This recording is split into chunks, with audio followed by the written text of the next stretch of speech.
Delhi blast case में NIA team ने उत्तराखंड में बड़ी कार्रवाई की है। एनआईए ने हल्द्वानी के बिलाली मस्जिद के मौलाना इमाम आसिम और एक संदिग्ध को गिरफ्तार किया है। एनआईए ने यह कार्रवाई आतंकी उमर के फोन की कॉल की डिटेल को खंगालने के बाद की है। वहीं नैनीताल में भी एक मस्जिद के इमाम से पूछताछ की जा रही है।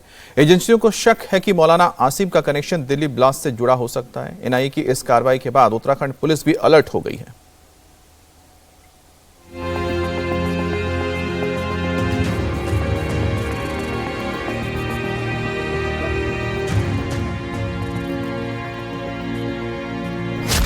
उत्तराखंड से जुड़े दिल्ली ब्लास्ट के तार,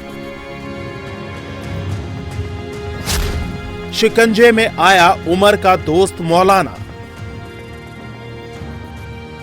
दिल्ली लाल किला ब्लास्ट की जांच कर रही एनआईए की जांच का दायरा लगातार बढ़ता जा रहा है। फरीदाबाद की अल फलाह यूनिवर्सिटी के बाद अब एनआईए की जांच उत्तराखंड पहुंच गई है। शनिवार को एनआईए ने हल्द्वानी में बड़ी कार्रवाई की। हल्द्वानी शहर के बनभूलपुरा इलाके में एनआईए, दिल्ली पुलिस की स्पेशल टीम और उत्तराखंड एसटीएफ ने मिलकर छापेमारी की। इस कार्रवाई में बिलाली मस्जिद के इमाम मौलाना मोहम्मद आसिम को गिरफ्तार किया गया। साथ ही हल्द्वानी के एक और शख्स को गिरफ्तार किया गया। ये गिरफ्तारी दिल्ली ब्लास्ट के मुख्य आरोपी उमर के फोन रिकॉर्ड्स खंगालने के बाद हुई है। मौलाना मोहम्मद आसिम यूपी के रामपुर जिले के दड़ियाल गांव का रहने वाला है। 4 सालों से इस मस्जिद में नमाज पढ़ाता था। बच्चों को उर्दू भाषा सिखाने का काम कर रहा था। एनआईए और दिल्ली पुलिस दोनों को पूछताछ के लिए दिल्ली लेकर गई है, जहां उससे आतंकी नेटवर्क और दिल्ली ब्लास्ट से जुड़े लिंक की पड़ताल की जाएगी। हल्द्वानी में कार्रवाई के बाद एनआईए की टीम अब नैनीताल में भी एक्टिव हो गई है। जांच एजेंसी ने नैनीताल की एक मस्जिद के इमाम से पूछताछ की है। कुछ संदिग्ध व्यक्तियों से पूछताछ की जा रही है। एजेंसी को मिले इनपुट के बाद ये कार्रवाई और पूछताछ का दायरा बढ़ाया गया है। इस मामले में आगे और भी गिरफ्तारियां हो सकती हैं। एनआईए की इस कार्रवाई के बाद हल्द्वानी प्रशासन अलर्ट मोड में आ गया है। बनभूलपुरा समेत शहर के तमाम संवेदनशील इलाकों में सुरक्षा व्यवस्था को मजबूत कर दिया गया है। बिलाली मस्जिद के परिसर और मौलाना के घर के आसपास भारी संख्या में पुलिस बल तैनात किया गया है। शहर के प्रमुख चौराहों, बाजारों और धार्मिक स्थलों पर सघन चेकिंग अभियान चलाया जा रहा है।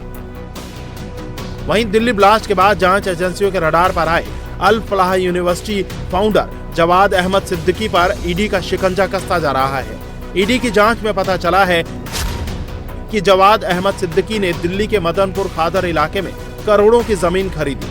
दक्षिणी दिल्ली की यह जमीन नकली जनरल पावर ऑफ अटॉर्नी के जरिए धोखे से हासिल की गई। इसमें उन लोगों के साइन थे जिनकी कई साल पहले मौत हो गई है। मरे लोगों के फेक साइन कराकर जमीन तरबिया फाउंडेशन के नाम कराई गई। दिल्ली ब्लास्ट के बाद अल फलाह यूनिवर्सिटी के चेयरमैन जवाद अहमद सिद्दीकी पर ईडी का शिकंजा लगातार कस रहा है।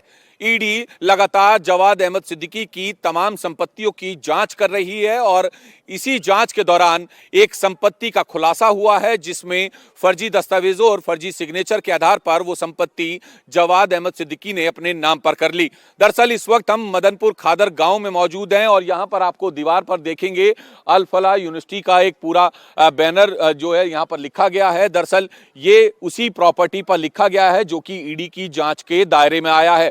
ये वो प्रॉपर्टी है जिस पर काले रंग का गेट लगा है और ये इस प्रॉपर्टी को लेकर जो है ईडी की जांच में खुलासा हुआ है कि मरे हुए लोगों के जाली सिग्नेचर करके, जाली जीपीए बनाकर यानी जनरल पावर ऑफ अटॉर्नी बनाकर बाकायदा एक व्यक्ति के नाम पर पहले प्रॉपर्टी की गई और उसके बाद उस शख्स यानी विनोद कुमार के नाम के शख्स के से जो है जवाद अहमद सिद्दीकी को बाकायदा एक रजिस्टर्ड सेल डीड बनाकर जो है ये संपत्ति साल 2013 में जवाद अहमद सिद्दीकी के नाम पर ट्रांसफर कर दी गई। वहीं दिल्ली धमाके की जांच में जुटी एजेंसियों को पता चला है कि बॉम्बर डॉक्टर उमर उन नबी देश में अब तक सबसे बड़े आतंकी हमले को अंजाम देने की साजिश रच रहा था। दिल्ली ब्लास्ट केस में एनआईए की टीमें अलग अलग लोगों से पूछताछ कर रही है। एनआईए जम्मू कश्मीर से लेकर हरियाणा और यूपी में भी सबूतों को खंगाल रही है। इस बीच गिरफ्तार 6 आतंकियों की रिमांड एनआईए कोर्ट ने 10 दिनों के लिए बढ़ा दी है।